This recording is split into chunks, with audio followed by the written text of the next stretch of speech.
नमस्कार, म डाक्टर रामचन्द्र सापकोटा, वरिष्ठ पशु चिकित्सक, हाल केन्द्रीय पशुपन्छी रोग अन्वेषण प्रयोगशाला तिब्बत काठमाडौँमा कार्यरत छु। हामी अहिले यो पशुका कार्यालय धादिङमा चाहिँ धादिङका सबै स्थानीय तहमा कार्यरत साथीहरूलाई पशुपन्छीहरूमा देखिने विभिन्न रोगहरूको नमुना कसरी सङ्कलन गर्ने र त्यसलाई कसरी प्रयोगशालामा छिटो र सुरक्षित तरिकाले पठाउने, व्यवस्थित तरिकाले पठाउने भनेर उहाँहरूलाई यो 2 दिने तालिमको सिलसिलामा अहिले हामी यहाँ छौँ।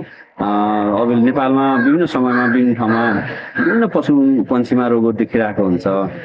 बर्ड फ्लू, रेबिज, कुखुराहरूमा रानीखेत कुखुरा र हामीले केही अगाडि गाईमा विशेष गरी नम्बिसिङ डिजिज यस्ता रोगहरूको आउटब्रेक हामीले फेस गरिरहेको अवस्था छ।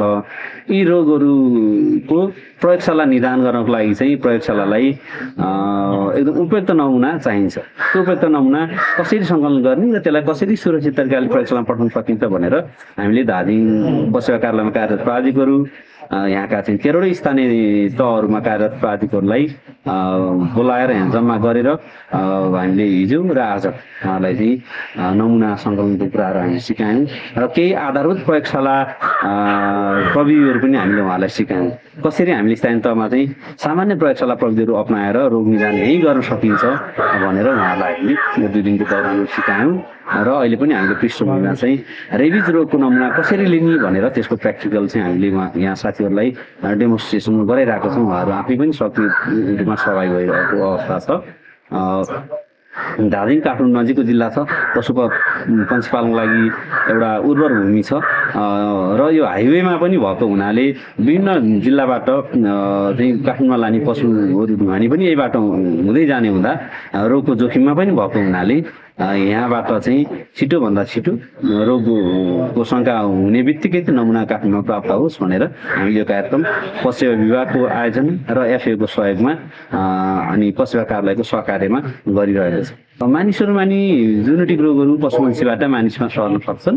जस्तो हामीले कुकुरहरू टोकाइबाट रेबिज सरेको हामीलाई थाहा छ। अब पन्छीहरूबाट बर्ड फ्लू सर्न सक्छ।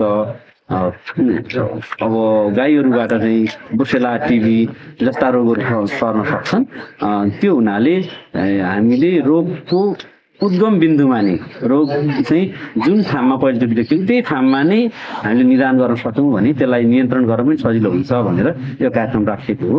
मान्छेमा जनशक्तिमा असर पर्न सक्ने रोगहरूलाई समयमै पहिचान गरेर पशुबाट मान्छेमा जानभन्दा पहिला नै पशुकै तहमा चाहिँ हामीले यसलाई नियन्त्रण गर्नको लागि हामीले यो काम गरिरहेको छौँ।